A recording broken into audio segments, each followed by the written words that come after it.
You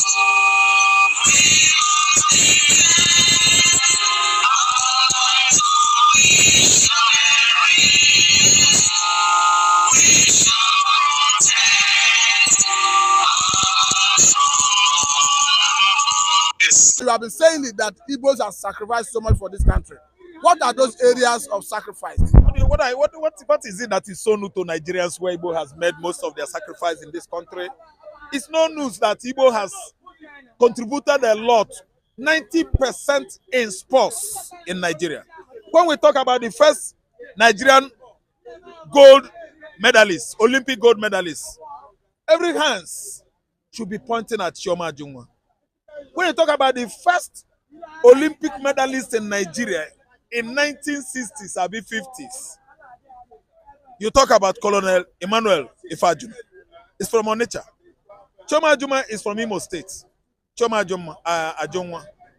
When you talk about other people like Samuel Okwaraji that sacrificed much, his blood and life for sports in Nigeria. You're talking about Igbo man. Samuel Okwaraji is from Imo State, boundary of Imo and Anambra State. When you talk about Christian Chukwu, the olden days chairman Chukwu is an Igbo man. When you talk about Dean of Defense, as Ernest Okonkwo gave him when he was alive, Ernest, my uncle, you are talking about Igbo man, Stephen Kechi. Stephen Okechukwu. Sunday only said that denied his Igbo ancestry. I think he's suffering it now. Oga, how can you tell me that Jeje Okocha is not an Igbo man? Jeje Okocha is an Igbo man from Ogbachu. Sports. Oga, what are you talking about Emmanuel Okocha? What are you talking about Emmanuel Okala? Oga, we dominated the sports. You talk about Kanu Nwankwo. The first, what do they call that goal that is scored? Is it golden goal? Golden goal scorer in the world is an Igbo man. Oga, the Nwabili that shined in the past African Cup of Nations in Cote d'Ivoire is an Igbo boy, Igbo Port Harcourt. Oga, we dominated the sports. Before I come to entertainment, I would like to tell you that the first person to lift Olympic Coca-Cola World Cup, JVC, even in 1985, was Ndoko Bade. Ndoko Bade is from Delta Igbo. Oga, we dominated. Without Igbo, there's no Nigeria. Then let me enter entertainment. Who is it that is dominating Nigerian musical atmosphere? The solo industry in Africa is controlled by Igbo man. Oga, the Kora Award given to P-Square is equal to none. I think that could be 2013. Is it 2013? Then we have Chidinma. Chidinma won it in 2015 or 14. Chidinma Kora Award. KDK. Are you listening to me? Then you talk about all of them. I don't want to name them, but before calling all these new generation musicians, I would like to tell you about Onyeka Onwenu, Osta Steven Osadebe. Okay, we are not playing to exonerate only Igbo land. We are playing it to do what? To cap Nigerian musical entertainment with gold. Okay, we are not talking about commerce and industry. Igbo has been doing well in commerce and industry since 1950s. I would like to tell you that the only billionaire Africa has produced in the 1930s, 40s is Ojuku's father. And he has never soiled his hands on the management of public fund in any African nation. He worked his sweat out of it. Out of his sweat, he made billions. He virtually bought the whole Apapa. Nigeria stole it from Ojuku's father today. The whole Lekki axis, the whole Tinkan Island, the whole, what do you call it, Oyimbo. Ido Park, Ojuku's father has it. He was a billionaire during his time that has never managed Nigerian Coal Corporation or Nigerian Railway Station, Railway. When you talk about, okay, listen and listen good. I'm coming. Wait for me, they come. We have sacrificed lots and lots. We are not sleepy type. We are not sleeping. Igbo man is not sleeping. Igbo man is hardworking, working, doing the man job, dredging gutter. Igbo man is built into bricklayer. Everything suffering. Every day sleepless night to make money. And after making money, one dirty idiot will be casting Igbo, saying that Igbo will not rule Nigeria. Igbo is not qualified. Who tell you? Everybody, any politician in Nigeria that said Igbo is not fit to rule Nigeria should talk up his dirty mouth. I wanted to ask you, the Igbo sacrifice, does it extend to what Azikiwe did? I mean, Azik of Africa. Zik of Africa sacrificed a lot to Nigeria. He gave Nigeria the independence. Okay, when you talk about West African pilots editor, is Dr. Nnamdi Azikiwe, coupled with Antonio Nahoro. And if you trace Antonio Nahoro ancestry, you will find out that he's part of us in the southeastern Nigeria. Because his state, Delta, is lying along the coastal line of Biafra. Are you listening to me? So when you talk about West African pilots that did well during the era of independence in West Africa, you will count Zik number one. Awolowo fourth too. These are educated Igbos that went to Harvard universities. And the other university went in 1930. I've forgotten the name, in the USA. These are very, very educated people on the field of education. Igbo man has sacrificed a lot for Nigeria.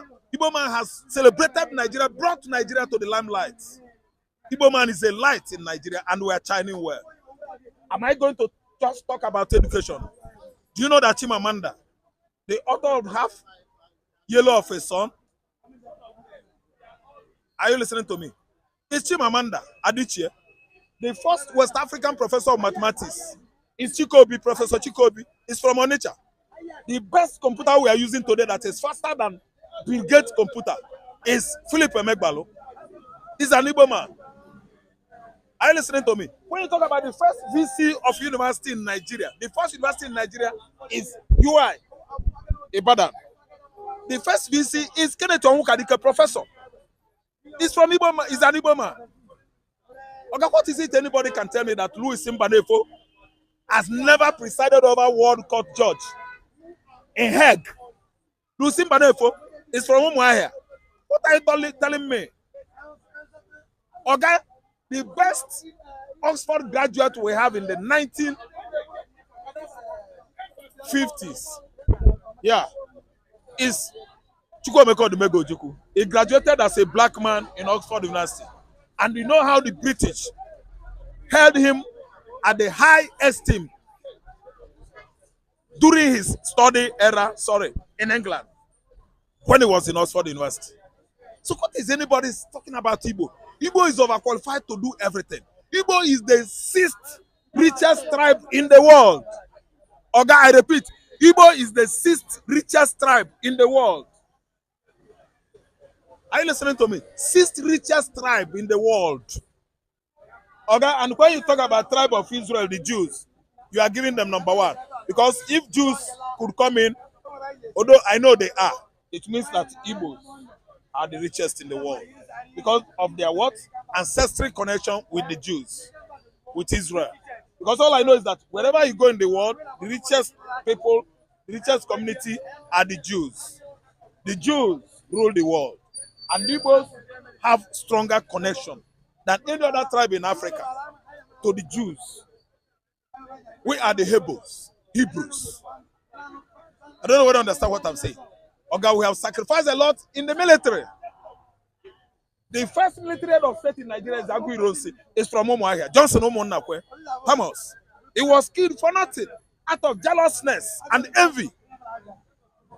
And the mere empty accusation that the coup of 1960s was all Igbo coup. Ogada coup was to make Awolowo Nigerian president because the whole military or young military officers believed that Awolowo was the most qualified person to rule Nigeria in 1966. When it mattered most, Nnamdi Azikiwe was playing politics, Tafawa Balewa was playing politics, Akintola and Awolowo were fighting themselves to stupidity in the southwest. Egbokoya boys, this using all manner of weapons to injure themselves in the southwest. And that was how the coup came to be. And after the coup now, they said Igbo did not die. They disallowed Yoruba. They disallowed Hausa. They disallowed this. Adego Yega was among the coup plotter. Go and read Why We Struck. After reading Why We Struck, you find out that the author, a Yoruba man, was crediting the Igbos, saying this coup wasn't because of Igbo man. He said the coup succeeded It does not mean say they didn't kill Igbos. He said those all of them traveled abroad. That's why they killed all the politicians that were around in Nigeria. That it wasn't an Igbo coup. Adegboyega, the author of Why We Struck, is not Rafael Mbechi that wrote the book. I'm not the author of the book, Why We Struck. And again, go and read Chukwuemeka, my friend, written by Freddie Forsyth. It will tell you all about Nigerian civil war. It is not all about coup. It was oil war. They found out that there's much oil along the states of the Biafra coastal line. That's why they intensified effort to make sure that they brought Igbo man down by killing over 30,000 people in 1966. Operation Chopochepu. Operation Chopochepu was going on in the north, Abeokuta, everywhere, southwest, north, killing Igbo officers, only Igbo officers from Igbo extraction. Then it extended to the Igbos who are doing their business on the street of Kanu. They start killing the Igbos, burning their chop on the street. Killings and the burning Igbo chops did not start today. It started 58 years ago. Oga, Igbo has gone a long way to sacrifice blood, sacrifice money. After the war, Awolowo confiscated all our money in the banks, in various banks across Nigeria. We were given only 20 naira. And today, I can tell you that 20 pounds. 20 pounds, thank you. Today, I can tell you that the Igbos are doing well, irrespective of the fact that they lost all they had in the bank during the war and after the war. They still, from nowhere, wake up, resurrected again into what? Giant of what? Africa. On entrepreneurship.